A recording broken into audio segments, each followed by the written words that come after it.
Bom dia, você que me assiste. Deus abençoe o teu dia, no nome de Jesus.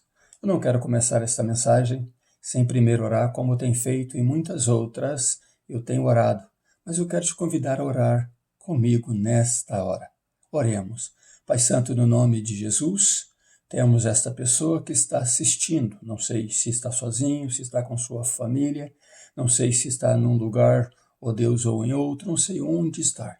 Mas o Senhor sabe, e o Senhor sabe também das necessidades que esta pessoa tem, ou que esta família tem. E no nome de Jesus, eu oro para que o Senhor esteja ali, agora, abençoando esta vida, e que esta mensagem pregada, esta mensagem falada, entre nos corações daqueles que assistem, inclusive desta pessoa. Eu oro no nome de Jesus. Amém. Que bom estar com você, né? Feliz por estar com você. Quero agradecer a Deus por isso. Vamos para mais uma meditação. Minha esposa perguntou por que eu sempre começo onde parei no dia anterior. Para que você entenda melhor a sequência do falar de Deus com você. Então vamos ler a palavra de Deus, mas o título da mensagem de hoje é humilhados por homens, exaltados por Deus. Glória a Deus, né? Por um bom título. Humilhados por homens, exaltados por Deus. Em Atos capítulo 16, eu quero ler o que terminamos ontem, o versículo 34, dizendo assim: o carcereiro levou-os à sua casa, pôs-lhe à mesa, e na sua crença em Deus, alegrou-se com toda a sua família.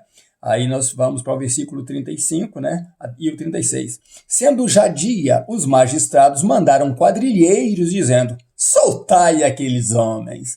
O carcereiro anunciou a Paulo estas palavras, dizendo: os magistrados mandaram que vos soltassem. Agora sai e ide em paz. O versículo 40 diz: tendo eles saído da prisão, entraram na casa de Lídia e, vendo os irmãos, os confortaram e partiram. Glória a Deus pela palavra dele lida. Vamos para a nossa meditação. Humilhados por homens, exaltados por Deus. Ainda na casa do carcereiro, é o que lemos, né? Eu acredito que depois do batismo, enquanto preparavam aquele grande banquete para Paulo e Silas e aqueles que estavam presentes ali, o que aconteceu? Eu acredito que Paulo estava então contando ao carcereiro e aos ouvintes, enquanto a comida era preparada, né? E talvez até depois da comida, o papo se estendeu, né? E Paulo contava ao carcereiro o que Deus fez na sua vida e talvez das maravilhas que Deus fez na sua conversão, né? Paulo talvez falou do seu preparo antes de se converter como um fariseu, e ali a história se alongou por aquela noite que se passava ali. Então, Paulo contava a ele como ele encontrou Jesus, como Jesus o cegou. Depois disso, ele seguiu a ordem desse Jesus que o deixou cego por 3 dias, e ele jejuou 3 dias e orou lá em Damasco, e o que aconteceu foi o seguinte: então ele contando para o carcereiro, Jesus então enviou um profeta, e esse profeta restaurou-me a visão, e eu fui cheio, carcereiro, cheio, pessoal, do Espírito Santo. E o carcereiro, talvez naquela alegria com sua família, gozoso de Jesus estar presente, ele pergunta: mas como vocês podem suportar tantos açoites? Até quase morrer? Ele diz: carcereiro, nós estamos no até quase, mas você precisava estar em Jerusalém, você precisava ver a perseguição que os judeus e os magistrados fizeram aos discípulos, e eu estava lá. Você precisava ter conhecido Estevão. Estevão foi condenado a ser apedrejado por amor a este Jesus. E quando ele estava sendo apedrejado, eu consentia na morte dele, eu apoiava, eu aplaudia a morte dele, né? E de repente esse Estevão disse o seguinte: eu vejo os céus abertos e eu vejo o Filho do Homem de pé à direita de Deus. E depois disso, ao ser apedrejado, ele então diz: Senhor Jesus, receba o meu espírito. E o carcereiro, gozoso daquilo, gozoso de ouvir aquelas coisas, ele diz: Estevão foi até a morte, nós ainda só fomos açoitados, carcereiro. E de repente a alegria estava completa, mas chegou a hora de voltar para o presídio. Né? O dia vai se raiar. Eles precisavam estar lá porque a vida do carcereiro agora estava em risco. Se prisioneiros não estivessem lá, aqueles magistrados cruéis podiam mandar executá-lo. E eles voltam para o presídio, e talvez ali no presídio aquela alegria dos presos ao rever Paulo e Silas. Que satisfação ver os homens de Deus ali novamente.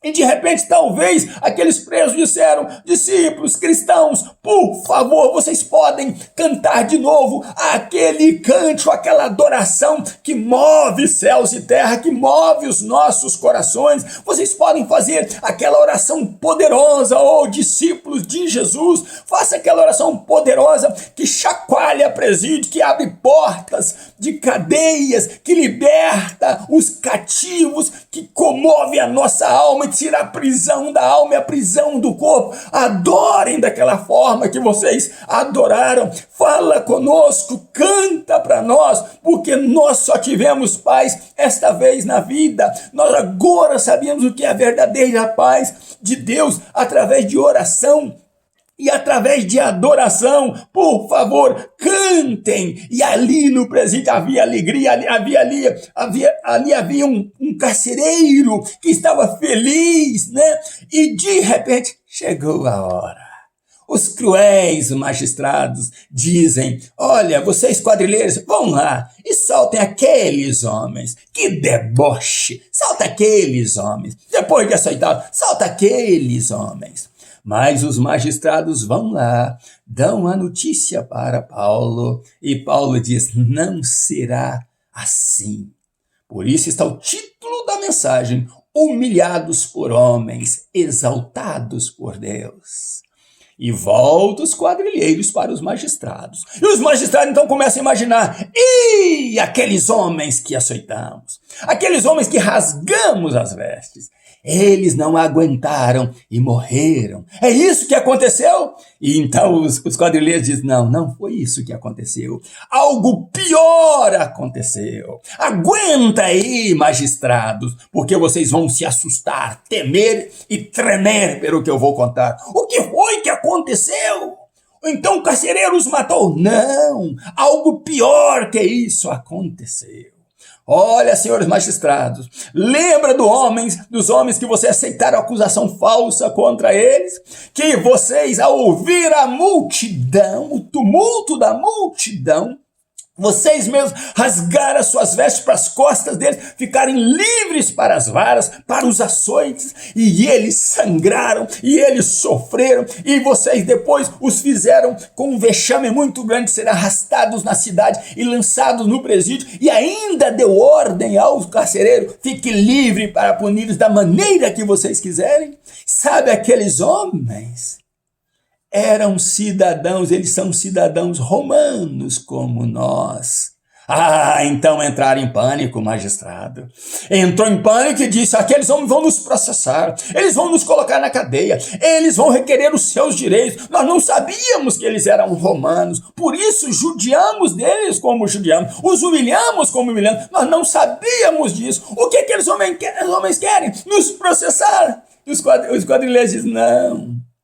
O que vocês não sabem, que eles têm cidadania judaica, eles têm cidadania romana, mas eles são cidadãos dos céus, eles são cristãos de verdade. Aqueles homens converteram, aqueles homens pregam um Jesus crucificado e ressuscitado, um Jesus que transforma a vida. Aqueles homens adoram e adoram a Deus, aqueles homens sabem o preço da oração, aqueles homens sabem que oração resolve problemas, aqueles homens sabem adorar. O Senhor não sabe o brilho que está na face do carcereiro, o brilho que está na face dos presos. Depois que aqueles homens chegaram ali, vocês os humilharam, mas aqueles homens foram um benefício muito grande para aquele presídio, e o que eles querem é perdoar vocês. Mas eles querem perdoar vocês pessoalmente. Eles não querem mandar recado. O evangelho é assim. O evangelho é face a face, é corpo a corpo. O evangelho é direto para pessoas que têm sede de Deus. E o que eles querem é que vocês vão lá pessoalmente e os tire da prisão. Oh, que vergonha agora! Que humilhação agora! Eles mandaram prender, mas eles que têm que soltar. E de repente eles vão lá, soltam então os discípulos, pedem desculpa, pedem perdão e os pedem, por favor, não deixe que essa vergonha seja jogada na nossa cara todos os dias. Saiam da cidade, vão para outro lugar, não sabendo eles que Deus os tiraria dali, Deus tiraria os cristãos dali, né, o apóstolo Paulo e seus ajudantes dali, para continuar o ministério. E lembra da visão de um homem, né, que apareceu lá em visão para Paulo, né, e lá em Troade, e disse: venha a Macedônia e nos ajude. Quem sabe este homem era o carcereiro? Quem sabe este homem estava ali, aparecendo ali, a imagem dele aparecendo, né? O espírito dele aparecendo ali, um corpo, e Paulo não o reconheceu talvez quando ele se converteu.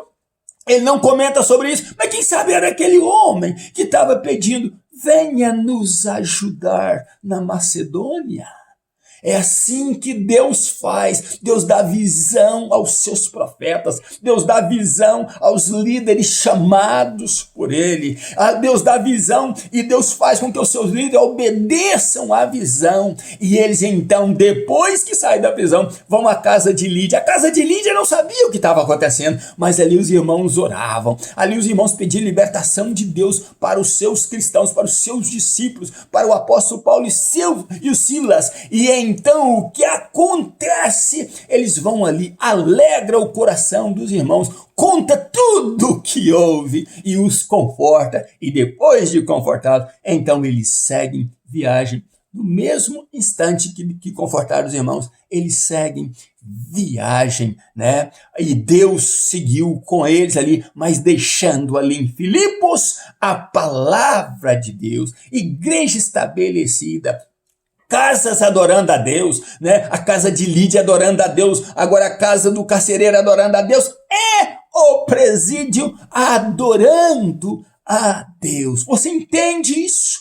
Você entende que às vezes precisamos passar por humilhação para depois Deus nos exaltar? Por isso o título da mensagem é humilhados por homens, exaltados por Deus. Para muita gente eu estou morto. Para muita gente eu já não existo mais. E gente que eu ajudei, gente que eu estive com elas, eu não existo mais.